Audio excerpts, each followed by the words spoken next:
నమస్తే, welcome to I news. తెలంగాణలో BC reservation bill ఇప్పుడు హాట్ టాపిక్గా మారింది. అసెంబ్లీ నుంచి గవర్నర్కు, గవర్నర్ నుంచి ఢిల్లీకి, ఢిల్లీ నుంచి మన రాష్ట్ర ప్రభుత్వానికి. సో ఈ సైకిల్ తిరుగుతూ ఉంది. బట్ తెలంగాణలో బీసీల రిజర్వేషన్ అమలవుతుందా, సాధ్యాసాధ్యాలు ఏంటి అన్న చర్చ రకరకాలుగా నడుస్తుంది. ఇదే అంశం పైన ఈరోజు విశ్లేషణలో మాట్లాడదాం. మనతో పాటు I news editorial director doctor Gattika Vijay Kumar గారు ఉన్నారు. సార్ నమస్తే. నమస్తే అండి. సార్, నేను ఇందాక మాట్లాడినట్టు తెలంగాణలో బీసీ రిజర్వేషన్ బిల్లు ప్రస్తుతానికి చర్చ బలంగా నడుస్తుంది. ఈ మధ్యకాలంలో ఉద్యమం కూడా నడుస్తుంది. అసలు తెలంగాణలో 42% రిజర్వేషన్లు అమలవుతాయా లేదా అన్న ప్రశ్నకు ఇంకా అనుసంధానంగా కొన్ని ఉన్నాయి. ఒకటి, రాజ్యాంగం చెప్పలేదన్నటువంటి వాదన ఒకటి, సుప్రీంకోర్టు తీర్పు 50% ఉంది అన్నటువంటి వాదన ఇంకోటి, మండల కమిషన్ కూడా 27% వరకే ఉంది అని చెప్పింది అన్నటువంటి వాదన ఇంకొకటి, తో పాటు ఇప్పుడు 42% రిజర్వేషన్ ఇస్తాం అని కాంగ్రెస్ పార్టీ అధికారంలోకి వచ్చినాక చెప్తున్నారు.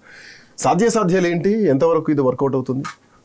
ఎస్ శ్రీకాంత్, మీరు అన్నట్టు తెలంగాణ రాష్ట్ర ప్రభుత్వం ఆమోదించిన ఆర్డినెన్స్ కావచ్చు, లేకుంటే తెలంగాణ అసెంబ్లీ పాస్ చేసిన 42% బిల్లు కావచ్చు, ఇది అమలవుతుందా లేదా, దీనికి చట్టబద్ధత వస్తుందా లేదా, తెలంగాణలో బీసీ రిజర్వేషన్లు పెరుగుతాయా లేదా అనేది బీసీ వర్గాలతో పాటు మొత్తం సమాజం కూడా చాలా ఆసక్తిగా గమనిస్తారు. దీనికి అంటే బీసీ రిజర్వేషన్లు పెంపుదలలో ఎన్ని సానుకూలతలు ఉన్నాయో అన్ని ప్రతికూలతలు ఉన్నాయి. ప్రధానంగా వచ్చేది ఏంటంటే, చాలామంది అంటే చెప్తున్నది ఏంటంటే, అంటే రెండు వర్గాలు కూడా 42% రిజర్వేషన్లు కావాలని అందరూ కోరుకుంటున్నారు. కానీ 42% రిజర్వేషన్లు వద్దు అనే వారి వాదన మాత్రం రాజ్యాంగంలో ఇది చెప్పలేదు కదా, కేవలం ఎస్సీ ఎస్టీ రిజర్వేషన్ల గురించి ప్రస్తావించింది తప్ప రాజ్యాంగంలో బీసీ రిజర్వేషన్ లేదు అని కొందరు వాదిస్తారు. కోర్టులు, ముఖ్యంగా సుప్రీంకోర్టు 50% మించి రిజర్వేషన్లు ఉండొద్దు అని అన్నది కాబట్టి బీసీ రిజర్వేషన్లు 42% పెంచడం సాధ్యం కాదు అనే వాదన కొంతమంది ముందు తెస్తున్నారు. దాంతోపాటు మండల్ కమిషన్ సిఫారసుల మేరకే ఈ దేశంలో 27% రిజర్వేషన్లు అమలవుతున్నప్పుడు ఆయా రాష్ట్రాలు దానికి మించి ఎట్లా రిజర్వేషన్లు అమలు చేస్తాయి అనేది ఒక 3 ప్రధానమైనటువంటి అవరోధాలను మనకు చెప్తున్నారు. వాస్తవంగా పరిస్థితిని గమనిస్తే నిజంగా ఫస్ట్ నుంచి, అంటే భారతదేశం పుట్టినప్పటి నుంచి లేకుంటే రాజ్యాంగం అమల్లోకి వచ్చిన కాంచి పరిస్థితిని గమనిస్తే చాలా ఆసక్తికరమైన విషయాలు మనకు తెలుస్తాయి. ఎందుకంటే భారత రాజ్యాంగం రాసేటప్పుడే ఈ దేశంలో, అంటే భారతదేశం ముఖ్యంగా ఒక నిచ్చెన మెట్ల సమాజం, ఇది సామాజిక అంతరాలు ఉన్నాయి. ఇంకా మిగతా దేశాలు, ప్రపంచంలోని మిగతా దేశాలలో ఈవెన్ కారల్ మార్క్స్ నుంచి మొదలు పెట్టుకుంటే చాలామంది మేధావులు, అంబేద్కర్ గారి వరకు అందరు చెప్పింది ఏంటంటే, ప్రపంచంలో అన్ని దేశాలది ఆర్థిక సమస్య, ప్రపంచంలో అన్ని దేశాలది వర్గ సమస్య, కానీ భారతదేశంది మాత్రం ఒక సామాజిక సమస్య, ఒక కుల సమస్య. ఇది ఇక్కడ కులాల మధ్య అంతరాలు ఉన్నాయి, కులాల మధ్య తేడాలు ఉన్నాయి. అవే పెద్ద అవరోధం. ఇక్కడ ఆర్థిక వ్యత్యాసాల కన్నా, ఆర్థిక వెనుకబాటుతనంగా కన్నా కూడా భారతదేశంలో సామాజిక వెనుకబాటే చాలా ప్రధాన అంశం. దీన్ని అడ్రస్ చేయాలనేది మొదటి నుంచి కూడా రాజ్యాంగ నిర్మాతలు కావచ్చు, ఈ జాతీయ నాయకులు, అటు అంబేద్కర్ లాంటి వాళ్ళు కావచ్చు, ఇటు నెహ్రూ లాంటి వాళ్ళు కావచ్చు, చాలా బలంగా నమ్మిళ్ళు. దానివల్ల ఏమైందంటే, అంటే వేద కాలం నుంచి, ఉపనిషత్తుల కాలం నుంచి, పురాణాలు పుట్టిన కానుండి భారతదేశం ఎట్లా సామాజికంగా ఎట్లా పరివర్తన చెందుతూ వచ్చింది, దాన్ని పరిగణలోకి తీసుకొనే రాజ్యాంగంలో ఈ అంశాలను పొందుపరిచింది. ఎందుకంటే భారతదేశ సాంస్కృతికంగా కూడా భారతదేశ సమాజం మీద వేదాల ప్రభావం చాలా ఉంటుంది, పురాణాల ప్రభావం చాలా ఉంటుంది, ముఖ్యంగా భగవద్గీత ప్రభావం ఉంటుంది. దానివల్ల ఏమైంది, వేదాలలోనే ఈ చాతుర్వర్ణ వ్యవస్థ అనేది వచ్చింది. మనం ఋగ్వేదంలో చూసుకుంటే చాలా రుక్కులు ఏ కులం వాళ్ళు ఏం పని చేయాలి, అసలు ఆ కులం వాళ్ళు ఎట్లా పుట్టిండ్రు, ఆ పుట్టిన కులం వాళ్ళు ఏం పని చేయాలని చాలా స్పష్టంగా రాసిండ్రు. ముఖ్యంగా ఋగ్వేదంలోని 8వ మండలం 35వ సూక్తం, అంటే 16, 17, 18 రుక్కులు. అట్లనే ఋగ్వేదంలోని 10వ మండలం 90వ సూక్తం, దాంట్లో ఉన్న 12వ రుక్కు చాలా స్పష్టంగా చతుర్వర్ణ వ్యవస్థను మనకు వివరించింది. అంతేకాకుండా భగవద్గీతలో చెప్పిన శ్రీకృష్ణుడు అర్జునుడికి ఏదైతే హితబోధ చేస్తాడో అందులో కూడా మనం పుట్టినప్పుడే మన కులం ఏదో నిర్ణయం అవుతుంది, ఆ కులంకు ఎవరెవరు ఏం పని చేయాలనో కూడా నిర్ణయం అవుతుంది. కాబట్టి నువ్వు క్షత్రియుగా పుట్టినావు కాబట్టి నువ్వు యుద్ధమే చేయాలి, నీ కులం నీకు ఇచ్చిన బాధ్యత అది, కాబట్టి నువ్వు ఆ పని చేయాలి. ఏ కులంలో పుట్టినవాడు ఆ పని చేసుకోవాలి తప్ప దానికి విరుద్ధంగా ఉండడం భావ్యం కాదు, ఆ హక్కు కూడా నీకు లేదని శ్రీకృష్ణుడు భగవద్గీతలో చెప్తాడు. దాంతో ఏం పోయింది, వేదాలలో అయినా పురాణాలలోనైనా లేకుంటే ఇతిహాసాలలోనైనా ఈ చతుర్వర్ణ వ్యవస్థ ప్రకారం నీ పుట్టుకతో వచ్చిన కులం దాంతోపాటు చేయాల్సిన పని ఈ రెండే కాకుండా పుట్టుకతో పాటే ఆయా సామాజిక వర్గాల మీద వివక్ష ఎదురవుతూ వస్తున్నది. ఇప్పుడు మనం చెప్పుకుంటున్న ఎస్సీలు, ఎస్టీలు, బీసీలు వేదకాలం నుంచి కూడా స్వాతంత్రం వచ్చే వరకు సామాజిక వెనుకబాటుకు గురయ్యారు, వివక్షకు గురయ్యారు. సమాజంలో మిగతా వారికి వచ్చిన అవకాశాలు విద్యాపరంగా కానీ ఇంకో పరంగా కానీ రాజకీయంగా కానీ వీరికి రాలేదు అనే విషయంలో యావత్ భారతదేశంలో మేధావులంతా కూడా ఏకాభిప్రాయంతోనే ఉన్నారు. 1930లో జరిగిన లండన్లో జరిగిన మొదటి రౌండ్ టేబుల్ సమావేశం దగ్గర నుంచి మొదలు పెట్టుకుంటే 1950 జనవరి 26 నాడు అమలైన రాజ్యాంగ తుది రచన వరకు ఈ విషయంలో అందరికీ ఏకాభిప్రాయమే ఉంది.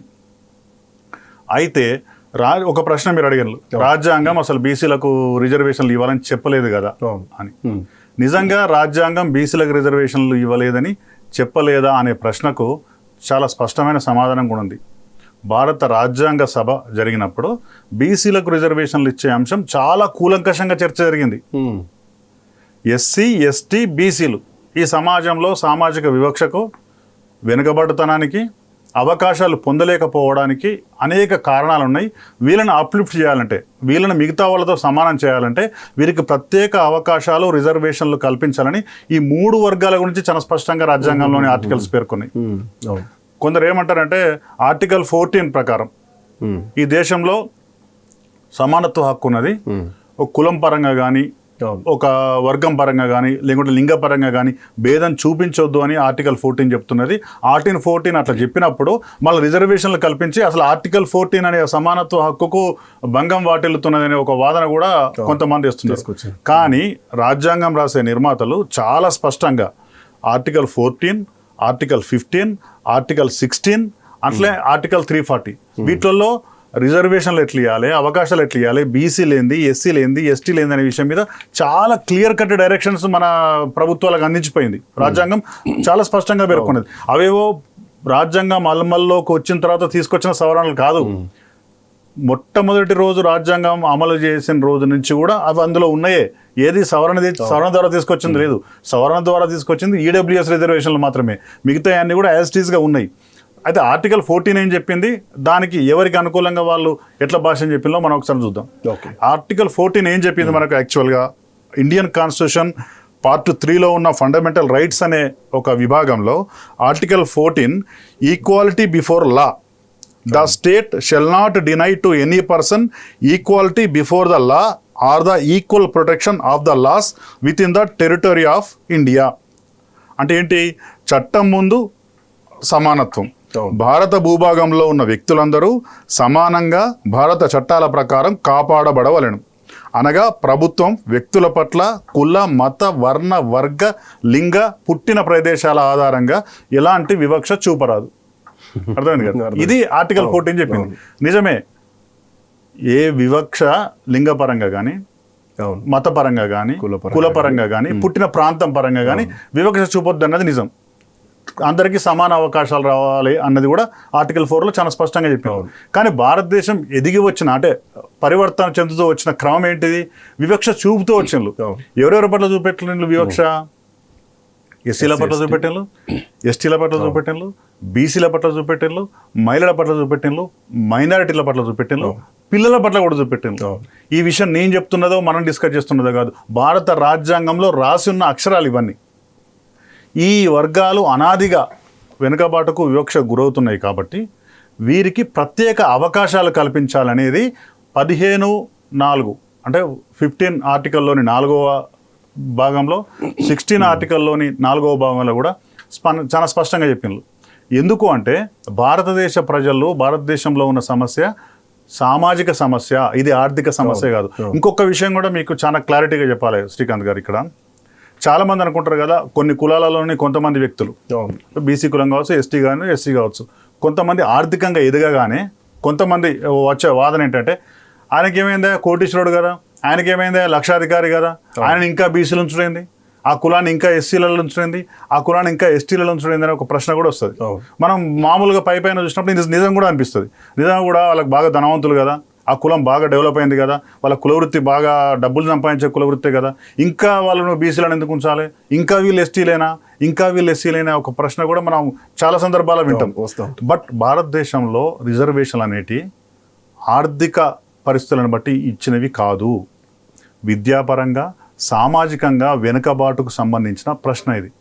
అంటే ఎస్సీ ఎస్టీ బీసీ మైనారిటీ మహిళా పిల్లలు వీళ్ళంతా, ముఖ్యంగా మహిళలు పిల్లలు వదిలిపెడితే వీళ్ళంతా ఎన్ని డబ్బులు సంపాదించినా, ఎంత కోటీశ్వరులైనా, ఎంత ఉన్నత స్థితిలో ఉన్నా, తమ వృత్తి గొప్పగా ఉన్నా సమాజంలో మాత్రం తక్కువ కులం వారిగా అగౌరవపరుస్తారు, తక్కువ కులం వారిగా అవమానాలకు గురవుతారు. వీళ్ళ సామాజిక హోదా పెంచి మిగతా వాళ్ళతో సమానంగా ఉంచాలి అంటే వీళ్లకు రిజర్వేషన్లు కల్పించడం ద్వారా ఒక మంచి ఉద్యోగం వస్తుంది. రాజకీయంగా రిజర్వేషన్లు కల్పించడం వల్ల ఒక మంచి పదవి వస్తుంది. ఒక మంచి ఉద్యోగము, ఒక మంచి పదవి ఉన్నవాడు ప్రజలకు సేవ చేయగలుగుతాడు. ప్రజలకు సేవ చేయగలిగే స్థితిలో ఉన్నవాడిని సమాజం గుర్తిస్తుంది. కాబట్టి సామాజికంగా రాజకీయంగా ఎదగాలంటే ఈ రిజర్వేషన్లు ప్రత్యేక అవకాశాలు కావాలని చాలా రాజ్యాంగంలో చాలా క్లియర్ కట్గా రాశారు. అయితే ఇంకొక మాట కూడా అంటారు, ప్రపంచంలో ఎక్కడ లేవు ఈ రిజర్వేషన్లు, ఒక భారతదేశంలో పెట్టిండు, ఒక అంబేద్కరే పెట్టిండు, ఇంకా ఈ కులాలు గిలాలను కొట్టుకొని రావడానికి ఈ రిజర్వేషన్లే కారణమని ఇంకో వాదన కూడా ఉంది. ఇది కూడా తప్పు. ఎందుకంటే రిజర్వేషన్ల వ్యవస్థ భారతదేశంలో ఉండొచ్చు, కానీ చాలా దేశాలలో ఆయా దేశాల పరిస్థితులను బట్టి ఒక ప్రత్యేక చర్యలు తీసుకున్నారు. దాన్నే అఫర్మేటివ్ యాక్షన్ అంటారు. అంటే పాజిటివ్ స్టెప్స్. ఎవరైతే కొన్ని ప్రాంతాలలో వర్ణ వివక్ష ఉంటుంది, దక్షిణాఫ్రికాలో చూసినాం తెల్లోళ్ళు నల్లోళ్ళు అనే వివక్ష ఉంటుంది, అట్లా చాలా దేశాలలో ఉంది. అట్లా కాకుండా కొంతమంది ఆదివాసీలు ఉంటారు, వాళ్ళకు చదువుకు సంధ్యకు నాగరిక ప్రపంచానికి దూరంగా ఉంటారు. వాళ్ళని అప్లిఫ్ట్ చేయడానికి అఫర్మేటివ్ యాక్షన్ అని ప్రపంచవ్యాప్తంగా ఉంది. అమెరికాలో ఉంది, ఆఫ్రికాలో ఉంది, ఆస్ట్రేలియాలో ఉంది, అన్ని ప్రాంతాలలో ఉంది. వాళ్ళని అప్లిఫ్ట్ చేయడం కోసం ఆయా ప్రభుత్వాలు ఒక ప్రత్యేక చర్యలు తీసుకుంటాయి. అదే కోవలో భారతదేశంలో ఆ అఫర్మేటివ్ యాక్షన్నే రిజర్వేషన్ రూపంలో తీసుకున్నారు. అంతే తప్ప ఇక్కడ ప్రపంచంలో ఎక్కడ లేనిది ఇక్కడనే తెచ్చిపెట్టిన అనే వాదన తప్పు. ఏ సమాజంలో ప్రపంచంలో ఏ దేశంలో కానీ అనగదొక్కబడిన వాళ్ళను, అణచివేతకు గురైన వాళ్ళను, లేకుంటే నాగరిక ప్రపంచానికి దూరంగా ఉన్న వాళ్ళను, కొండకోయలలో నివసిస్తున్న వారిని మిగతా సమాజంలో కలపాలి, మిగతా వారిని తో సమానంగా చేయాలంటే వారికి కొన్ని ప్రత్యేక అవకాశాలు కల్పించాలి అనే విషయంలో మిగతా ప్రపంచాలతో పాటు భారతదేశం కూడా వ్యవహరించింది. ఇక ఆర్టికల్ 14లో సమానత్వం అని చెప్తే మీ ఆర్టికల్ 15లో ఏం చెప్పిండ్రు, 16లో ఏం చెప్పిండ్రు అనేది చాలా చాలా చాలా చాలా ప్రధానమైన అంశం. ముఖ్యంగా ఆర్టికల్ 15 కనుక మనం రాజ్యాంగంలోది చాలా క్లియర్గా గమనిస్తే ఆర్టికల్ 15 ఏం చెప్పిందంటే, prohibition of discrimination on grounds of religion, race, caste, sex or place of birth. అంటే కేవలం కులం, మతం, జాతి, లింగం లేదా పుట్టిన ప్రదేశం లేదా వాటిలో దేనినైనా ఆధారంగా వివక్షను నిషేధిస్తుంది. రైట్. ఇక్కడ మనం చాలా క్లియర్గా గమనించాల్సింది ఏంటంటే ఈ కారణాల వల్ల వివక్షను రాజ్యాంగం నిషేధిస్తున్నది. అంటే అర్థం ఇంతకాలం వీళ్ళు వివక్ష గురైనలు కాబట్టి ఇకపై వీళ్ళను వివక్షకు గురి చేయవద్దు, అంటే వీళ్ళను సమాజంలో అవమానపరచొద్దు, వీళ్ళను తక్కువగా చూడవద్దు, వివక్ష చూపవద్దు అని అర్థం. దానికి ఎగ్జాంపుల్గానే ప్రతి గ్రామాల్లో వెలివాడలు వెలిసినాయి. దీన్ని ఇక్కడ మన ఎగ్జాంపుల్ తీసుకో. వివక్ష. అందుకే రాజ్యాంగం ఏం చెప్పిందంటే ఆ వివక్ష చూపొద్దు ఎవరి పట్ల కూడా అనేది ఆర్టికల్ 15లో చాలా స్పష్టంగా చెప్పింది. ఇక మనం ఆర్టికల్ 15(4) ఇది భారతదేశంలో రిజర్వేషన్లకు సంబంధించి లేకుంటే అణగారిన వర్గాలకు సంబంధించి చాలా మంది అందరం కూడా తెలుసుకోవాల్సిన ఒక పెద్ద పాఠం మనకు ఆర్టికల్ 15(4) ఆర్టికల్ 16(4) ఉంటుంది. దీనికి పెద్ద రాజ్యాంగ నిపుణులు కావాల్సిన అవసరం లేదు, అడ్వకేట్ కావాల్సిన అవసరం లేదు, సాధారణ పౌరులు కూడా తెలుసుకోవాల్సిన అంశం ఇది. అందుకే డాక్టర్ బిఆర్ అంబేద్కర్ గారికి చాలా మంది మేధావులు ఉంటారు. అసలు రాజ్యాంగం అనేది ఒక పాఠ్యాంశాల్లో బాగా ఉండాలి. అవును అవును. ఇప్పుడు ఇంటర్మీడియట్ డిగ్రీ అయిపోయినాక సోషల్ స్టడీస్లో ఉంటుంది అది భారత రాజ్యాంగం ఏంటి అని. అది ప్రాథమిక దశల నుండే ఉంటే భారత పౌరులకు వాట్ ఈజ్ రాజ్యాంగం, ఎట్లా మనం ముందుకు పోవాలనే ఒక అవగాహన వస్తుంది. సరే, అది వేరే సబ్జెక్ట్ అయినా ఆర్టికల్ 15(4) ఏం చెప్పిందో మనం ఇప్పుడు స్పష్టంగా చూద్దాం. Nothing in this article are in clause 2 of article 29 shall prevent the state from making any special provision for the advancement of any socially and educationally backward classes of citizens or for the scheduled castes and the scheduled tribes. ఈ article లేదా article 29లోని clause 2లోని అంశాలు సామాజికంగా మరియు విద్యాపరంగా వెనుకబడిన తరగతుల పౌరులు లేదా షెడ్యూల్ కులాలు మరియు షెడ్యూల్ తెగల అభివృద్ధి కోసం రాష్ట్రం ఏదైనా ప్రత్యేక నిబంధనను చేయకుండా నిరోధించదు. ఆర్టికల్ 15 ఏం చెప్పింది? ఎవరి పట్ల వివక్ష చూపొద్దు అని ఆర్టికల్ 15 చెప్పింది. ఆర్టికల్ 14 ఏం చెప్పింది? ఈ భారత రాజ్యాంగం ప్రకారం పౌరులందరూ సమానమే అని చెప్పింది. ఈ 2 ఆర్టికల్ను అడ్డం పెట్టుకొని అణగారిన వర్గాలను అభ్యున్నతి కోసం ఏ ప్రభుత్వమైనా ప్రత్యేక చర్యలు తీసుకుంటే ఎవరైనా అభ్యంతర పెట్టే అవకాశం ఉందని ఆర్టికల్ 15(4)లో దానికి సంబంధించిన క్లారిఫై ఇచ్చింది. ఈ వర్గాల అభ్యున్నతి కోసం ఎవరే ప్రభుత్వాలు కానీ ఇంకేవైనా కానీ అదనపు చర్యలు తీసుకుంటే, అవసరమైన చర్యలు తీసుకుంటే దానికి ఈ ఆర్టికల్ అడ్డం కాదు అని చెప్పింది. అంటే అర్థం ఏంది? ఇండైరెక్ట్గా ఈ వర్గాల అభ్యున్నతి కోసం, ఈ వర్గాల అప్లిఫ్ట్ కోసం ఖచ్చితంగా చర్యలు తీసుకోవాలి అని సూచించినట్టే. ఇక 16(4) ఆర్టికల్ 16(4) కూడా దీనికి సంబంధించిందే ఒక వివరణ ఉంది.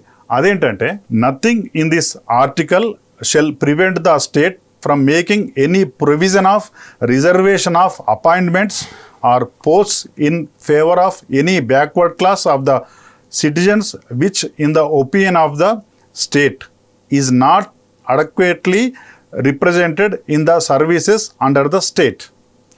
రాష్ట్రం అభిప్రాయం ప్రకారం రాష్ట్రం కింద సేవలలో తగినంత ప్రాతినిధ్యం వహించని వెనుకబడిన తరగతి పౌరులకు అనుకూలంగా నియామకాలు లేదా పదవుల రిజర్వేషన్ కోసం ఏదైనా నిబంధనను చేయకుండా ఈ ఆర్టికల్లోని ఏది నిరోధించదు.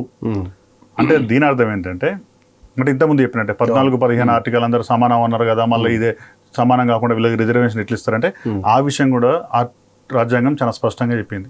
ఏం చెప్పింది? 16(4)లో ఎవరికైనా పదవుల్లో కానీ రాజకీయాలలో కానీ ఇంకో రకంగా తక్కువ అవకాశాలు వచ్చినాయని భావిస్తే వారికి సరైన ప్రాతినిధ్యం కల్పించే విషయంలో ప్రత్యేక రిజర్వేషన్లు ఇచ్చినా, ప్రత్యేక అవకాశాలు కల్పించినా రాజ్యాంగం దాన్ని నిరోధించదు.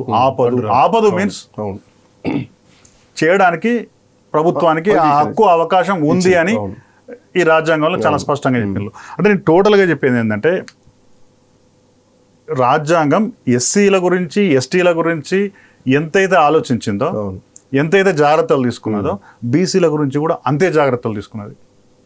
అయితే మనం ప్రధానంగా మీరు ఒక ప్రశ్న కూడా అడిగినారు, మరి రాజ్యాంగంలో బీసీల రిజర్వేషన్ అంశం లేదు కదా అని. ఎస్సీలకు ఎస్టీలకు సంబంధించి ఎంత రిజర్వేషన్ ఉండాలి, జనాభా ప్రాతిపదికన రిజర్వేషన్ ఉండాలి విషయంలో రాజ్యాంగం క్లారిటీ ఇచ్చింది. కానీ బీసీల విషయంలో క్లారిటీ ఇవ్వలేదు అనేది ఒక అభిప్రాయం. ఎందుకు క్లారిటీ ఇవ్వలేదు అంటే, బీసీలకు రిజర్వేషన్లు ఇవ్వద్దు అని కాదు రాజ్యాంగం ఉద్దేశం. దాని ఉద్దేశం ఏంటంటే, భారత రాజ్యాంగం రాసే క్రమంలో ఎస్టీలు ఎవరు, ఎస్సీలు ఎవరు అనే విషయంలో భారతదేశంలో ఒక విస్తృతమైన చర్చ జరిగింది. ఒక అభిప్రాయానికి కూడా వచ్చింది ప్రభుత్వం కానీ రాజ్యాంగం కానీ. ఏంటి అంటే, ఎస్సీలుగా పిలువబడే వాళ్ళు అది తెలంగాణలో ఉన్నా, జమ్మూ కాశ్మీర్లో ఉన్నా, మహారాష్ట్రలో ఉన్నా, మధ్యప్రదేశ్లో ఉన్నా ఒకే రకమైనటువంటి వివక్షకు, ఒకే రకమైనటువంటి అవమానాలకు, ఒకే రకమైనటువంటి వెనుకబడతానికి గురైన వాళ్ళు. ముఖ్యంగా ఎస్సీలు అనేవాళ్ళు అంటరాని వాళ్ళుగా ఉన్నారు. ఊరిలో ఉన్నప్పటికీ ఊరు చివరన ఉండి మిగతా సమాజానికి దూరంగా చాలా అవమానాలు, అవన్నీ మనం అది వేరే డిస్కషన్ వాళ్ళు ఉన్నారు. తర్వాత ఎస్టీలు అనే వాళ్ళు నాగరిక ప్రపంచానికి దూరంగా కొండలలో కోనలలో వాళ్ళ భాష వేరు, వాళ్ళ వేషం వేరు, అసలు వాళ్ళకు అక్షరాభ్యాసం లేకుండా చాలా దూరంగా ఉన్నారు. అలాంటి కేటగిరీ ఉన్న వాళ్ళందరినీ ఎస్టీలలో, ఇలాంటి కేటగిరీ ఉన్న వాళ్ళని ఎస్టీలో చేర్చి వాటిని షెడ్యూల్ జాబితాలో చేర్చింది. రాజ్యాంగమే ఒక షెడ్యూల్లో separate schedule tribes, schedule caste అని చేర్చింది. బీసీల విషయానికి వస్తే ఏంటంటే, వీళ్ళు ప్రధానంగా వృత్తిదారులు, చేతి వృత్తులు కావచ్చు, లేకుంటే ఇంకొక రకమైనటువంటి శ్రమ చేసే వృత్తుల నుంచి వచ్చింది. వీళ్లకు ఒక్కొక్క రాష్ట్రంలో ఒక్కొక్క సామాజిక స్థితి ఉంది, ఒక్కొక్క రాష్ట్రంలో ఒక్కొక్క రకమైనటువంటి బతుకు తెరువు ఉంది, వారి సంస్కృతులు వేరున్నాయి. కాబట్టి దేశవ్యాప్తంగా బీసీలు వీళ్ళు అని నిర్ధారించలేరు. తెలంగాణలో బీసీల పరిస్థితికి, బీసీలో ఉన్న కులాల సామాజిక స్థితికి సేమ్ అదే పని చేస్తున్న మహారాష్ట్రలోని బీసీ సమాజంలో ఉన్న వాళ్ళకి తేడా ఉంటుంది. వాస్తవం. కాబట్టి రాజ్యాంగం ఏం చెప్పిందంటే, అసలు బీసీలు ఎవరు రాష్ట్రాల వారీగా ఆయా రాష్ట్రంలో బీసీలు బ్యాక్వర్డ్ క్లాసుల్లో జాబితాలో ఎవరెవరిని చేర్చాలి, వాళ్ళ స్థితిగతులు ఏంటి, వాళ్ళ అవకాశాలు ఏంటి, వాళ్ళ జీవన స్థితిగతులు ఏంటి, ఇవన్నీ పరిశీలించి ప్రభుత్వానికి, ముఖ్యంగా రాష్ట్రపతికి నేరుగా ఆర్టికల్ 340లో చాలా స్పష్టంగా చెప్పిండ్రు. ఆర్టికల్ 340 ఏం చెప్పిందంటే, appointment of a commission to investigate the conditions of the backward classes. 340 article చెప్పిన విషయం. 340 ఆర్టికల్ మొత్తం కూడా బీసీల అభ్యున్నతి కోసం ఏం చర్యలు తీసుకోవాలి, అసలు బీసీలను ముందుగా గుర్తించడం, వాళ్ళ స్థితిగతులను అధ్యయనం చేయడం, వారి కోసం ఏం చర్యలు తీసుకోవాలనే సిఫారసులు చేయడం. దీనికోసం ఒక కమిషన్ ఏర్పాటు కావాలి. ఆ కమిషన్ నేరుగా రాష్ట్రపతికి నివేదిక ఇవ్వాలి. ఆ రాష్ట్రపతి ఏమేం చర్యలు తీసుకోవాలో ప్రభుత్వానికి చెప్పాలి. ప్రభుత్వం కూడా పార్లమెంట్లో ప్రకటించాలి. ఇంత క్లియర్గా రాజ్యాంగంలో రాసింది. చాలా విపులమైన ఆర్టికల్ 340. దాని ప్రకారము ఈ భారతదేశంలో రిజర్వేషన్లు ఇవ్వాలి బీసీలకు అనేది నిర్ణయించబడ్డది. అంతే తప్ప రాజ్యాంగం ఏమీ చెప్పలేదు, అసలు ఎస్సీ ఎస్టీలకు తప్ప రాజ్యాంగం బీసీలకు రిజర్వేషన్లు ఇవ్వలేదు అనే మాట పూర్తిగా అబద్ధం. సార్, రాజ్యాంగం ఆర్టికల్ 340 గురించి చాలా విపులంగా మీరు ఎక్స్ప్లెయిన్ చేశారు, బాగుంది. బట్ ఇదే ఆర్టికల్ 340 కమిషన్లు కూడా ఏర్పాటు చేయాలన్నది కూడా ఒక వాదన తెరపైకి తీసుకొచ్చింది. రాజ్యాంగం చెప్పినట్లు దేశంలో బీసీ కమిషన్లు కూడా ఏర్పాటైనాయి. అయితే అవి కొన్ని నివేదికలు కూడా వచ్చినటువంటి సందర్భాలు కూడా ఉన్నాయి. బట్ అయినా కానీ జనాభా పరంగా ఎస్సీ ఎస్టీలకు ఉన్నటువంటి తమాషా పద్ధతిలో బీసీలకు ఎందుకు అమలు కావడం లేదు అన్నది ఇంకో ప్రధానమైనటువంటి ప్రశ్న. ఎస్, మీరు అన్నట్టు భారత రాజ్యాంగం 340 ఆర్టికల్ ప్రకారం ఈ దేశంలో బీసీ కమిషన్లు ఏర్పాటు వస్తుంది. మొట్టమొదటిగా భారతదేశ ప్రధానిగా ఉన్న నెహ్రూ గారు, మొదటి అధ్యక్షుడు రాజేంద్ర ప్రసాద్ గారు భారత రాజ్యాంగ సభలోను భారత రాజ్యాంగ రచనలోను ఇన్వాల్వ్ అయిన వాళ్ళు కాబట్టి వారికి రాజ్యాంగ స్ఫూర్తి ఏంటో తెలుసు. ఎస్సీ ఎస్టీలతో పాటు బీసీలను అప్లిఫ్ట్ చేయాలి అనే విషయంలో నిజంగా చెప్పాలంటే అంబేద్కర్ గారితో పాటు నెహ్రూ గారు, రాజేంద్ర ప్రసాద్ గారు కూడా చిత్తశుద్ధితో ఉన్నట్టే మనం భావించాలి. ఎందుకు అంటే గవర్నమెంట్ వచ్చిన విత్ ఇన్ మంత్స్ అంటే 1952లో మొదటి సార్వత్రిక ఎన్నికలు జరిగినాయి. మొదటి సార్వత్రికలు జరిగిన తర్వాత తీసుకున్న అతి కొద్ది ముఖ్యమైన నిర్ణయాలలో ఈ భారతదేశానికి ఒక బీసీ కమిషన్ వేయాలి, దేశవ్యాప్తంగా బీసీల స్థితిగతులను అధ్యయనం చేయాలి, వారి అప్లిఫ్ట్ కోసం, వారి అభ్యున్నతి కోసం తగిన చర్యలు తీసుకోవాలని భారత ప్రభుత్వం నిర్ణయించింది. దాని ప్రకారమే 1952లో ఎన్నికలు జరిగే ప్రభుత్వం ఏర్పాటు చేస్తే 1953లోనే మొదటి బీసీ కమిషన్ ఏర్పాటైంది. మొదటి బీసీ కమిషన్ చైర్మన్ గా కాకా కలేల్కర్ నియామకమయ్యారు. వారు 1953లో నియామకమైతే దేశవ్యాప్తంగా పర్యటించి చాలా వేగంగా 2 సంవత్సరాల లోపే వారు సంపూర్ణ నివేదికను 1955లోనే భారత ప్రభుత్వానికి అందించారు. ఆ తర్వాత రెండవ బీసీ కమిషన్ గా బిపి మండల్ అనేది చాలా మనకు మండల్ కమిషన్ చాలా ఫేమస్. ఆ మండల్ కమిషన్ కూడా భారత రాజ్యాంగం చెప్పిన 340 అధికరణ ప్రకారమే నియమించబడ్డ కమిషన్. అది మండల్ గారిని కూడా అప్పటి ప్రభుత్వమే నియమించి దేశవ్యాప్తంగా బీసీల స్థితిగతులను అధ్యయనం చేసి నివేదిక ఇవ్వాలి, వాళ్ళ అప్లిఫ్ట్ కోసం సూచనలు ఇవ్వాలి అని మండల్ కమిషన్ ఏర్పాటు చేసింది. మండల్ కమిషన్ ఎవరు ఏర్పాటు చేసిండ్రు?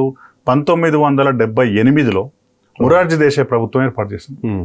మొరార్జీ దేశాయ్ ప్రభుత్వం ఆ కమిషన్ ఏర్పాటు చేసిన తర్వాత ఆయనే బిపి మండల్ గారు దేశవ్యాప్తంగా తిరిగి అన్ని ప్రాంతాల్లో కూడా బీసీల స్థితిగతులు ఎట్లున్నాయి, అసలు ఏ రాష్ట్రంలో ఎవరు బీసీ కేటగిరీకి వస్తారు ఏంటి అని అధ్యయనం చేసి ప్రభుత్వానికి ఒక 1980లోనే నివేదిక సమర్పించారు.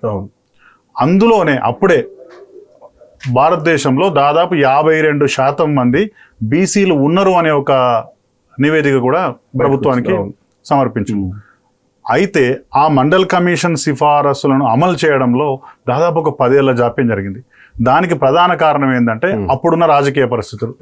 ఒకటి, మొరార్జీ దేశాయ్ గారు గవర్నమెంట్ పడిపోయింది, తర్వాత ఎన్నికలు జరిగినాయి, ఇందిరాగాంధీ గారు వచ్చారు. ఇందిరాగాంధీ గారు వచ్చి కుదురుకొని చేసే వరకు 1984లో ఆమె హత్య జరిగింది. హత్య జరిగిన తర్వాత దేశంలో ఒక అల్లకల్లోలం, ఒక రకమైన వాతావరణం వెళ్తుంది. ఆ తర్వాత రాజీవ్ గాంధీ ప్రభుత్వం వచ్చింది. రాజీవ్ గాంధీ ప్రభుత్వంలో కూడా కొన్ని ఆరోపణలు రావడం, ప్రత్యారోపణలు, ప్రభుత్వం ఒక అస్థిరం పాలు కావడం, ఇవన్నీ నేపథ్యంలో 1989లో మళ్ళీ వీపీ సింగ్ ప్రభుత్వం వచ్చింది. మళ్ళీ వీపీ సింగ్ ప్రభుత్వం వచ్చిన తర్వాత మండల్ కమిషన్ సిఫారసులను అమలు చేయాలని ఒక కీలక నిర్ణయం తీసుకొని అప్పుడు దాని మీద ఈ ప్రభుత్వాలు దృష్టి పెట్టినాయి. ఆ దృష్టి పెట్టి అమలు చేయాలి అనుకున్నప్పుడు కోర్టుల సమస్య ప్రభుత్వం ముందుకు వచ్చింది. అంటే రాజ్యాంగం చాలా క్లియర్ గా బీసీలకు రిజర్వేషన్లకు సంబంధించిన అంశంలో ఉంది. రాజ్యాంగం ప్రకారం ఏర్పాటైన కమిషన్లు అది కలెక్టర్ కమిషన్ కావచ్చు, మండల కమిషన్ కావచ్చు, బీసీ స్థితిగతులను పూర్తి స్థాయిలో అధ్యయనం చేసి వీరికి కూడా ఎస్సీ ఎస్టీల మాదిరిగానే రిజర్వేషన్లు ఉండాలి అని నిర్ణయించింది. కానీ అమలు కాలే. బట్ ఎందుకు అంటే రాజ్యాంగంలో ఇంత క్లారిటీగా బీసీలకు రిజర్వేషన్లు అమలు కావాలని చెప్పినా కానీ కోర్టులు ఎందుకు అభ్యంతరం చెప్పాల్సి వస్తుంది? ఎందుకు ఈ 50% క్యాప్ అన్నటువంటి నిబంధన ఎందుకు రావాల్సి వచ్చింది? అంటే మనము గమనిస్తే కోర్టులు ఎందుకు ఇన్వాల్వ్ కావాల్సి వచ్చింది అంటే దీనికి సంబంధించి ఒక 2 ప్రధాన కేసులను మనం తెలుసుకోవాలి. భారతదేశంలో బీసీ రిజర్వేషన్లు అనగానే ఆర్టికల్ 14, 15, 16 ఎంతైతే ఇంపార్టెంటో బీసీ రిజర్వేషన్ల అంశంలో 2 సుప్రీంకోర్టు తీర్పులు కూడా చాలా ఇంపార్టెంట్. అందులో మొదటిది ప్రధానమైనది బీసీ రిజర్వేషన్ల మీద చాలా చాలా చాలా ప్రభావం చూపిన case Balaji versus Mysore government, Mysore state. ఆ కేసుకు సంబంధించింది. మైసూర్ స్టేట్ ఏం చేసిందంటే 1958లో అక్కడ లోకల్లో 58% రిజర్వేషన్ కు అనుమతి ఇచ్చింది. అక్కడున్న సామాజిక స్థితిగతులను బట్టి అక్కడున్న విద్యా సంస్థలలో 58% రిజర్వేషన్ ఇస్తే ఆ రిజర్వేషన్ల వల్ల తాను కళాశాలలో ప్రవేశం పొందలేకపోతున్నా అనే బాలాజీ అనే ఒక వ్యక్తి కోర్టులో కేసేస్తే అది నడిచి సుప్రీంకోర్టు దాకా పోయింది. సుప్రీంకోర్టు దాకా పోయినాక సుప్రీంకోర్టు 1962లో ఒక జడ్జిమెంట్ ఇస్తూ పూర్తి స్థాయి జనాభా ప్రాతిపదికన రిజర్వేషన్లు ఇస్తే రిజర్వేషన్లు అనుభవించని కొంతమందికి లేకుంటే కొన్ని వర్గాలకు కొన్ని కులాలకు నష్టం జరుగుతుంది.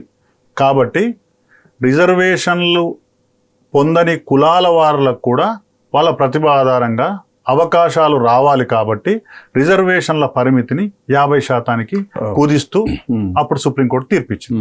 దాంట్లో ప్రధానంగా ఏంటంటే చెప్పిన మాట అప్పుడు సుప్రీంకోర్టు భారతదేశంలో ఎస్సీలు, ఎస్టీలు, బీసీలు వెనుకబడ్డ మాట నిజమే, వీళ్ళకు రిజర్వేషన్లు కావాల్సిన మాట కూడా నిజమే.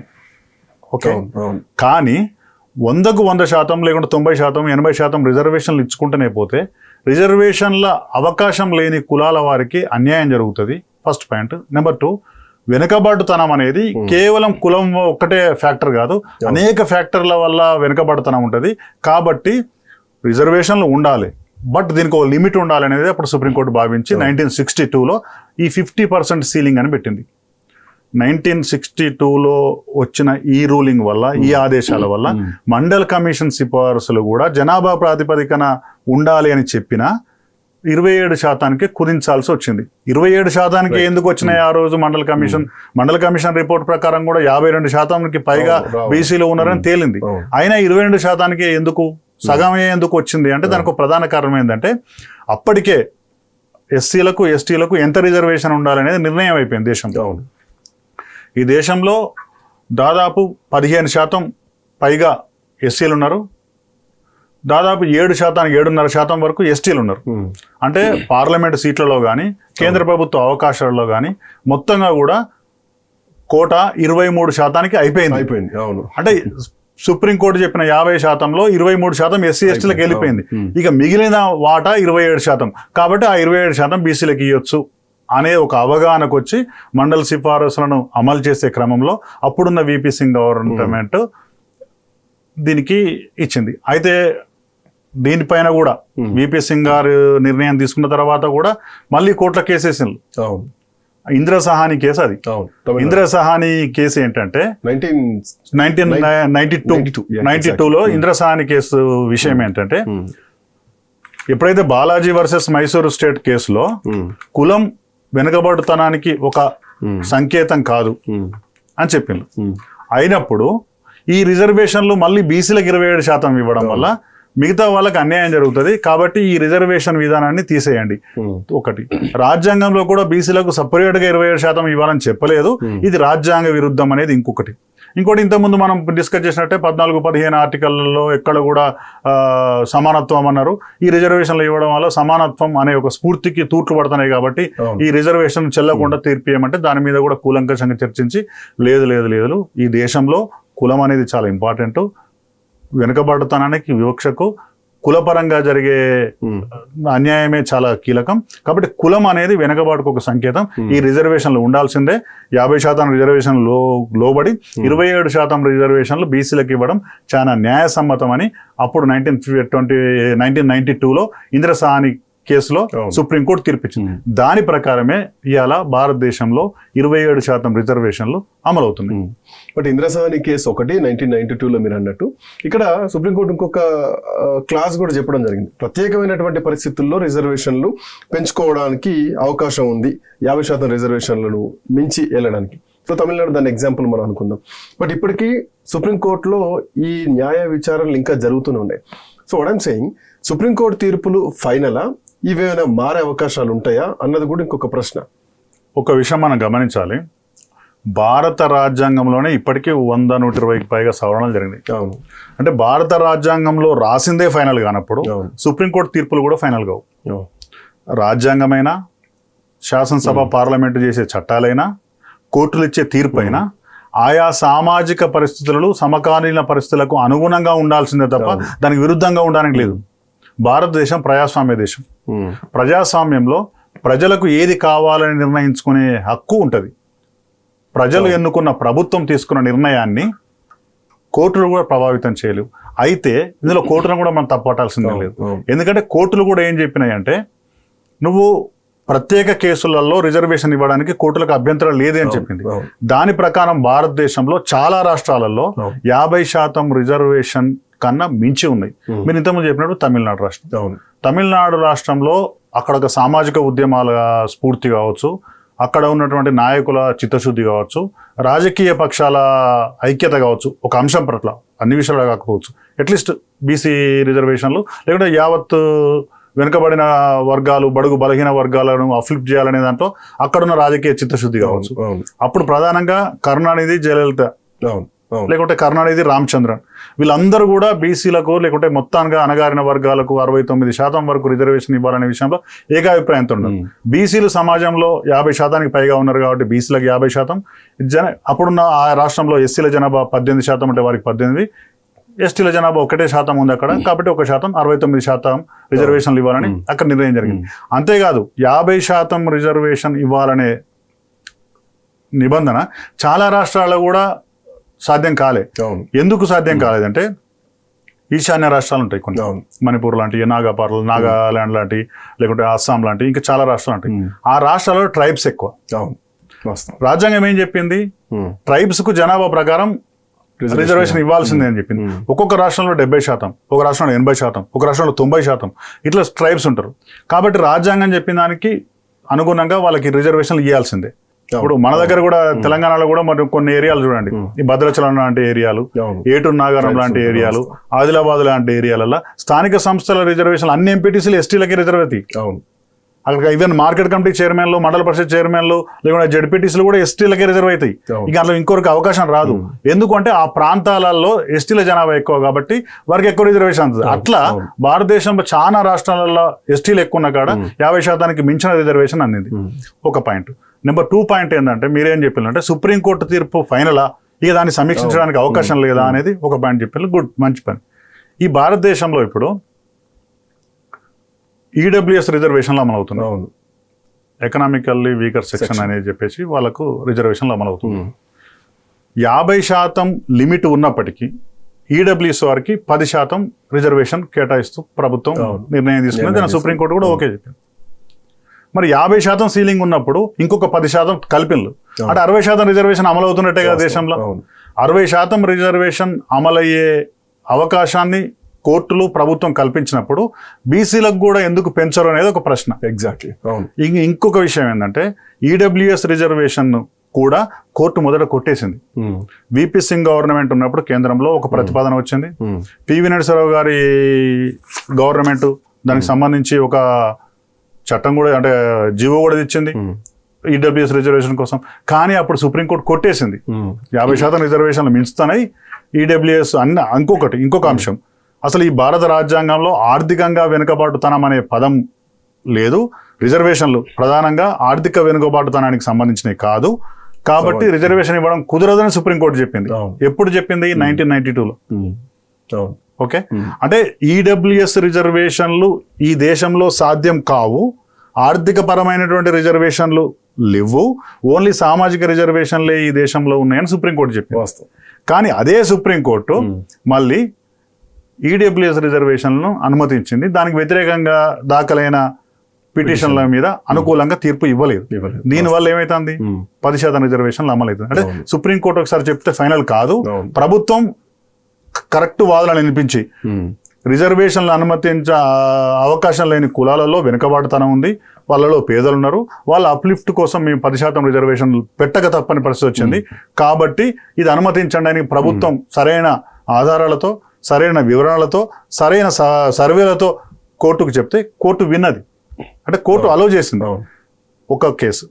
నెంబర్ 2 కేసు, మన దగ్గర మాదిగ రిజర్వేషన్ పోరాట సమితి పోరాటం ఫలితంగా ఎస్సీ వర్గీకరణ జరిగింది. ఫస్ట్ ఎస్సీ వర్గీకరణ జరిగినప్పుడు నాకు గుర్తున్నంత వరకు చంద్రబాబు ముఖ్యమంత్రిగా ఉన్నప్పుడు అనుకుంటా కోర్టు కొట్టేసింది. కోర్టు కొట్టేసిన తర్వాత అసలు ఎస్సీలలో వర్గీకరణ జరగాల్సిన అవసరం ఏంటి అనే దాని మీద అటు మందకృష్ణ మాదిగ గారి నాయకత్వంలో ఉన్న సంస్థ కానీ ప్రభుత్వాలు కానీ నిరంతర పోరాటం చేసినాయి, నిరంతర ప్రయత్నాలు చేసినాయి. చేసి ఎస్సీ వర్గీకరణ చేయాల్సిన అవసరాన్ని కోర్టుకు పదే చెప్పడం వల్ల కోర్టు తన నిర్ణయాన్ని మార్చుకొని ఎస్సీ వర్గీకరణ చేయొచ్చు అని అనుమతి ఇచ్చింది. దానివల్ల ప్రభుత్వానికి ఎస్సీ వర్గీకరణ చేయడం సాధ్యమవుతుంది. ఈ 2 కేసులే కాకుండా ముస్లింలలో మైనారిటీల్లో ఉన్న బీసీలకు కూడా రిజర్వేషన్ కల్పించే బిల్లులను, చట్టాలను చాలా ప్రభుత్వాలు చేసినాయి. రాజశేఖర రెడ్డి గారు ఇక్కడ ముఖ్యమంత్రిగా ఉన్నప్పుడు ఉమ్మడి ఆంధ్రప్రదేశ్లో కూడా ఆ చట్టం చేస్తే మొదట కోర్టు కొట్టేసింది. ఆ తర్వాత కోర్టును పదే అప్పీల్ చేసి వాస్తవాలను చెప్పడం వల్ల ముస్లింలో ఉన్న బీసీలకు కూడా రిజర్వేషన్ కల్పించడానికి కోర్టు కూడా అనుమతించింది. అంటే 50% లోబడే. అంటే నేనేమంటానంటే సుప్రీంకోర్టు ఒకసారి చెప్పిన తీర్పు ఫైనల్ కాదు. ఎగ్జాక్ట్లీ. ప్రభుత్వాలు గనక చిత్తశుద్ధితో నిజంగానే బీసీలు వెనుకబాటుతనం ఉన్నది, తెలంగాణలో బీసీలకు రాజకీయ అవకాశాలు రావట్లేదు, తెలంగాణలో బీసీలకు ఉద్యోగాలలో సరైన అవకాశం రావట్లేదు, తెలంగాణలో బీసీలకు ఎదగడానికి చాలా అవరోధాలు ఉన్నాయి, కాబట్టి ఈ రిజర్వేషన్ల అవసరం ఉంది, జనాభా ప్రాతిపదికన జనాభా 56% ఉంది, కాబట్టి 42% అని ఇవ్వండి, ఇగో ఈ కారణాల వీళ్ళు ఇవ్వండి అని సుప్రీంకోర్టును కనుక కరెక్ట్ మనము కన్విన్స్ చేయగలిగితే సుప్రీంకోర్టు కూడా అభ్యంతరం చెప్పకపోవచ్చు. ఒక పాయింట్ చెప్తా, అంటే బీసీ వర్గాలు బీసీ సంఘాలు చేస్తున్న వాదనలో ఒకటి చాలా ఉన్నాయి, అందులో ఒకటి పాయింట్ ఏంటంటే 1952 నుంచి ఇప్పటి వరకు 16 సార్లు అసెంబ్లీకి ఎన్నికలు జరిగినాయి. 16 సార్లు అసెంబ్లీకి ఎన్నికలు జరిగితే దాదాపు ఎంతమంది అంటే 1952 నుంచి ఇప్పటి వరకు తెలంగాణలో 1741 మంది ఎమ్మెల్యేలు ఎన్నికారు. మొత్తం అన్ని అంతా కలిసి తెలంగాణలో, ఉమ్మడి ఆంధ్రప్రదేశ్ చెప్పట్లేదు, తెలంగాణ వరకు 1741 మంది ఎమ్మెల్యేలు అయితే అందులో కేవలం 270 మంది మాత్రమే బీసీలు, అంటే ఓవరాల్గా 15% మంది. ఇప్పుడు మొన్న 2023 జరిగిన ఎన్నికల్లో 119 నియోజకవర్గాలకు గాను బీసీలకు దక్కిన సీట్లు 19 సీట్లే. చాలా వాలిడ్ పాయింట్. స్థానిక సంస్థలలో కూడా బీసీ రిజర్వేషన్లు తగ్గుతూ వస్తున్నది తప్ప పెరుగుతూ వస్తలేదు 50% లిమిట్ వల్ల. దానివల్ల స్థానిక సంస్థలలో ఎంపీటీసీలుగా, సర్పంచ్లుగా, జడ్పీటీసీలుగా, జిల్లా పరిషత్ చైర్మన్లుగా గెలిచే అవకాశం, పోటీ చేసే అవకాశం బీసీలకు రావట్లేదు. ఈ గణాంకాలన్నీ కనుక ప్రభుత్వం చాలా సిన్సియర్గా కోర్టు ముందు ఉంచగలిగితే సమగ్రంగా, ఇప్పుడు ఆల్రెడీ బీసీ కమిషన్లు కూడా కొంత ప్రయత్నం చేసినాయి, అంటే స్టేట్ లెవెల్లో ఉన్న బీసీ కమిషన్ కావచ్చు, నేషనల్ లెవెల్ ఉన్న బీసీ కమిషన్ కావచ్చు, ఒక స్టాటిక్స్ ఉన్నది, అవన్నీ కనుక కోర్టుకు సమర్పిస్తే ఖచ్చితంగా కోర్టులు పునరాలోచించే అవకాశం ఉంటుంది, న్యాయం చేసే అవకాశం ఉంటుంది. అది నేను టోటల్గా చెప్పదలుచుకున్న విషయం అంటే, ఒకసారి సుప్రీంకోర్టు తీర్పిస్తే అదే ఫైనలా, అది మారదా, అది శిలాశాసనం అంటే కాదు, మారుతుంది. మార్చుకున్న చరిత్ర గతంలో ఉన్నది, అది భవిష్యత్తులో కూడా జరగవచ్చు అని చెప్తున్నాను. సో లెక్కల మీద డిపెండ్ అయి ఉంటుంది ఎంత సిన్సియర్గా పనిచేస్తున్నారని. బట్ ఇంకొకటి సార్, ఒక ప్రశ్న ప్రతిసారి ఈ మధ్య కాలంలో రెగ్యులర్గా వినిపిస్తోంది, తెలంగాణలో ఎందుకు అమలు కాదు, తమిళనాడులో ఎందుకు అమలైంది, సో తమిళనాడులో అమలు కావడానికి గల కారణం ఏంటి, అక్కడ ఆల్రెడీ 50% మించి అమలు అవుతున్నాయి, సో అది ఎట్లా సాధ్యమైంది అన్నది ఇంకో ప్రశ్న. ఇంకొకటి ఉంది, ఇప్పుడు భారత రాజ్యాంగంలో 9వ షెడ్యూల్ అని ఉంటుంది. Exactly, 9th schedule. ఆ 9వ షెడ్యూల్ ఏంటంటే అది రాజ్యాంగ సమీక్షకు అతీతం. రాజ్యాంగ సమీక్ష చేసే అధికారం సుప్రీంకోర్టుకు ఉంటుంది భారతదేశంలో. అంటే ప్రభుత్వాలు ఏదైనా నిర్ణయం తీసుకుంటే రాజ్యాంగం రాసేటప్పుడు అన్ని విషయాలు వాళ్ళ పరిశీలనకు రాకపోయి ఉండొచ్చు, లేకుంటే అప్పటి వరకు ఎదురైన పరిస్థితులలో భవిష్యత్తు ఏంటని ఊహించలేకపోవచ్చు. అనుకోకుండా ఒక కొత్త రకమైనటువంటి సమస్య ఉత్పన్నమవుతుంది. అప్పుడు ఏం చేయాలంటే ఒక నిర్ణయం తీసుకుంటుంది గవర్నమెంట్. ఆ నిర్ణయం తీసుకున్న నిర్ణయము మొత్తం రాజ్యాంగ స్ఫూర్తికి, కాన్స్టిట్యూషన్ స్పిరిట్కు అనుకూలంగా ఉందా లేదా, రాజ్యాంగ స్ఫూర్తిని దెబ్బతీసే విధంగా ఉందనే ఒక సమీక్షను సుప్రీంకోర్టు చేసే అవకాశం అది కూడా మళ్ళీ రాజ్యాంగమే కల్పించింది. రాజ్యాంగమే కల్పించిన సమీక్ష. అయితే ప్రభుత్వంలో ఉన్న పెద్దలు కావచ్చు, పెత్తందారీ వర్గాలు కావచ్చు, లేకుంటే పలుకుబడిన వాళ్ళు కావచ్చు, కొంతమంది హక్కులను హరించే అవకాశం ఉంటుంది. కాబట్టి ఒకసారి షెడ్యూల్ 9లో పెడితే అది ఈవెన్ రాజ్యాంగ సమీక్షకు అంటే కోర్టుల సమీక్షకు కూడా అవకాశం లేకుండా ఉంటుంది అనేది 9th షెడ్యూల్ ఉద్దేశం. దాని ప్రకారమే తమిళనాడులో జరిగిన 69% రిజర్వేషన్లను 9th షెడ్యూల్లో చేర్చారు. Exactly right. 9th షెడ్యూల్లో వన్స్ చేరిస్తే ఇక మళ్ళీ దాన్ని మార్చడానికి ఉండదు. అట్లనే 9th షెడ్యూల్లో కూడా ఈ తెలంగాణకు సంబంధించిన 42% రిజర్వేషన్ల బిల్లును పార్లమెంట్లో ఆమోదం పెట్టి 9th షెడ్యూల్లో చేర్చాలనే ఒక డిమాండ్ ఉంది. మొన్న జార్ఖండ్లో కూడా దాదాపు 60% నుంచి రిజర్వేషన్లు 77% పెంచుకున్నారు. దాన్ని కూడా 9th షెడ్యూల్కు చేర్చే అవకాశం ఉంది. విచిత్రం ఏంటంటే దాన్ని చేర్చబోతున్నారు కూడా. అక్కడ ఆల్రెడీ రాజకీయ ఏకాభిప్రాయం వచ్చింది. తెలంగాణలో కూడా ఆ విధంగా చేర్చాలనేది ఒక డిమాండ్. ఇక్కడే కాదు, మధ్యప్రదేశ్లో కూడా రిజర్వేషన్లు పెంచుకున్నారు. దానికి సంబంధించి కూడా 9వ షెడ్యూల్లో చేర్చాలనే ఒక డిమాండ్ ఉంది. దానికి కూడా ఒక ఏకాభిప్రాయ సాధన కోసం ప్రయత్నాలు జరుగుతున్నాయి. అంతేకాకుండా బీహార్లో కూడా గతంలో రిజర్వేషన్లు పెంచుకున్నారు 50% మించి. రాజస్థాన్లో కూడా పెంచుకున్నారు. ఇంకా చాలా రాష్ట్రాల్లో కూడా ఈ ప్రయత్నాలు జరుగుతున్నాయి. పెద్ద ఎత్తున డిమాండ్ వస్తున్నది దేశవ్యాప్తంగా. ఈవెన్ అంతకుముందు కేసీఆర్ ముఖ్యమంత్రిగా ఉన్నప్పుడు కూడా ఒక డిమాండ్ వచ్చింది. ఆయా రాష్ట్రాలలో రిజర్వేషన్లు ఎంత ఇచ్చుకోవాలనేది రాష్ట్ర ప్రభుత్వాలకు వదిలిపెట్టాలి, దాని మీద కేంద్రం పెత్తనం ఎందుకు, మేము ఇచ్చుకునేది రాష్ట్ర పరిధిలోని రిజర్వేషన్లు కాబట్టి దీంట్లో కేంద్ర పెత్తనం ఎందుకు, 50% ఇవ్వాలన్నా, 60% ఇవ్వాలన్నా, 70% ఇవ్వాలన్నా, లోకల్ కండిషన్స్ బట్టి మేము ఇచ్చుకుంటామనే ఒక నినాదం కూడా వస్తున్నది. దీనికి ప్రతిపక్షంలో ఉన్న కాంగ్రెస్ పార్టీ సపోర్ట్ చేస్తున్నది. ఎగ్జాక్ట్లీ, అవును. కాబట్టి ఏదైనా జరగచ్చు రాజకీయాలలో. ఈ బీజేపీ కూడా గతంలో కులగణనకు ఒప్పుకోలే, కులగణన చేయొద్దు అన్నది, కులగణన సాధ్యం కాదు అన్నది. కానీ నిర్ణయం మార్చుకొని కులగణన చేస్తున్నది. కులగణనకు బీసీ కులగణన కూడా ముందుకు వచ్చింది. 1931 తర్వాత ఎన్నడూ జరగని బీసీ కులగణన ఇప్పుడు జరగబోతున్నది. అంటే ప్రభుత్వాలు కూడా ప్రజల అభిప్రాయానికి తొలగి, ప్రజాస్వామ్య ప్రభుత్వాలే కదా, ప్రజల అభిప్రాయం మేరకు పనిచేయాలి కదా, ప్రజలను దూరం చేసుకోలేవు కదా. కాబట్టి ఒత్తిడి పెరిగిన కొద్దీ ఈ ప్రభుత్వం కూడా ఆ నిర్ణయానికి వస్తుందేమో చూడాలి. అంటే 9వ షెడ్యూల్లో పెడుతుందా, 9వ షెడ్యూల్లో పెట్టడం మాత్రం ఒక కరెక్ట్ మార్గం అనేది ఇప్పుడు నా అభిప్రాయం. సరే, రాజకీయ పరంగా కాసేపు పక్కన పెడదాం. సో రకరకాల వాదనలు వినిపిస్తున్నాయి తెలంగాణలో రిజర్వేషన్ల పెంపు మీద. ఒక్కొక్కరు ఒక్కో రకంగా మాట్లాడుతూ ఉంటారు, ఒక్కొక్కరు ఒక్కొక్క రాష్ట్రాన్ని ఉదాహరణగా తీసుకుంటూ ఉంటారు. ఇన్ని ఉదాహరణల మధ్య ఒక క్వశ్చన్ ఒకటి వస్తుంది, అసలు అమలవుతాయా కాదా, ఇది ఇంకో 10 ఏళ్ల వరకు ఇట్లాగే కొట్లాడాల్సినటువంటి పరిస్థితి ఉంటుందా తెలంగాణలో అన్నటువంటిది ఇంకొక ప్రశ్న వినిపిస్తోంది. అమలు అవుతాయా కాదా అనేది పూర్తిగా 200% ఒక రాజకీయ చిత్తశుద్ధికి సంబంధించిన అంశం. ఇది ఏదో రాజ్యాంగంలో ఉన్న అవరోధాలు కాదు, కోర్టులు పెట్టే ఆంక్షలు కాదు, ఇంకేదో కాదు. పూర్తిగా రాజకీయపరమైన నిర్ణయం కావాలి. ఎందుకు అంటే భారత రాజ్యాంగంలో ఏం చెప్పినప్పటికీ అనేక సవరణలు చేశారు. ఈ ఈడబ్ల్యూఎస్ రిజర్వేషన్ అనేది భారత రాజ్యాంగంలో రాయలేదు. అసలు ఆర్థిక వెనుకబాటుతనం ఆధారంగా రిజర్వేషన్లు ఇవ్వాలనే అంశం కూడా రాజ్యాంగంలో లేదు. కానీ 103వ రాజ్యాంగ సవరణ ద్వారా 2019 నుంచి ఈ దేశంలో ఈడబ్ల్యూఎస్ రిజర్వేషన్లు అమలవుతుంది. అది సాధ్యమైనప్పుడు ఇది ఎందుకు సాధ్యం కాదనేది ఎవరైనా సహజంగా అడిగే ప్రశ్న. కాబట్టి 50% లిమిట్ను ఎత్తివేయాలి. మేము అధికారంలోకి వస్తే అది ఎత్తివేస్తామని రాహుల్ గాంధీ గారు చెప్తున్నారు.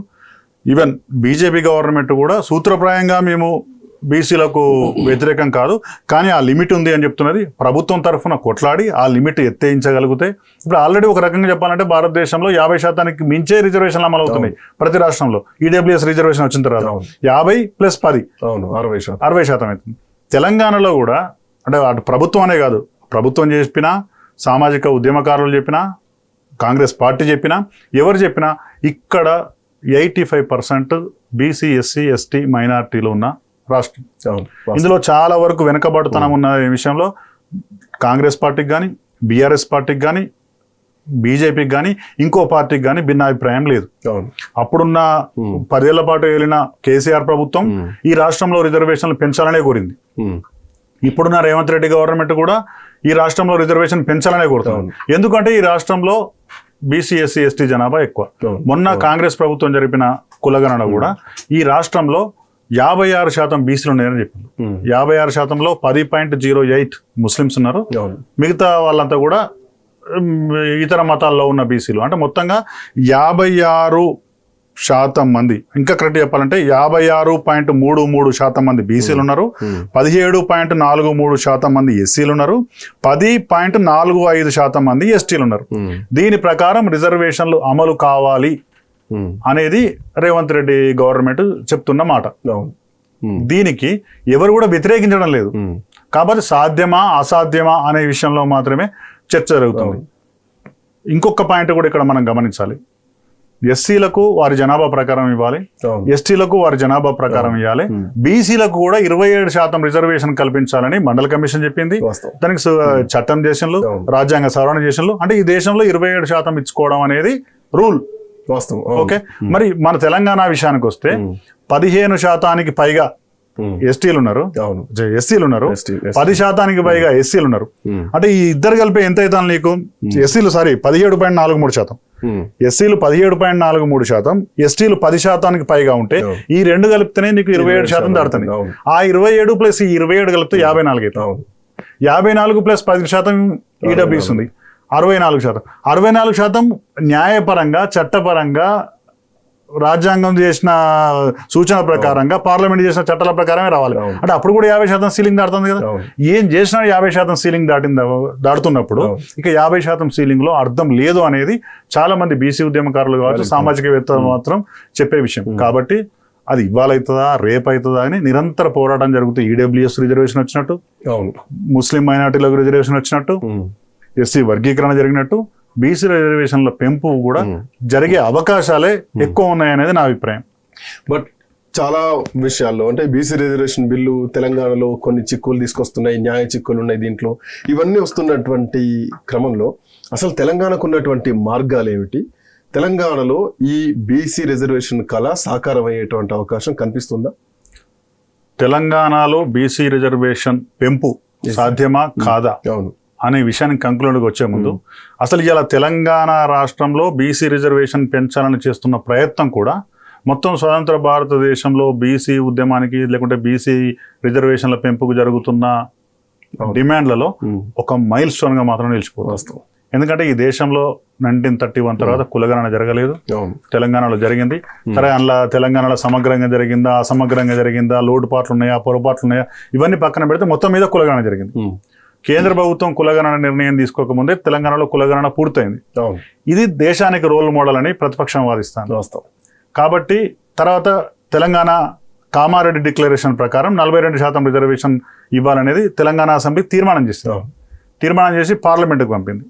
తెలంగాణ క్యాబినెట్ ఆర్డినెన్స్ తెచ్చింది. ఆర్డినెన్స్ తెచ్చి గవర్నర్కి పంపింది.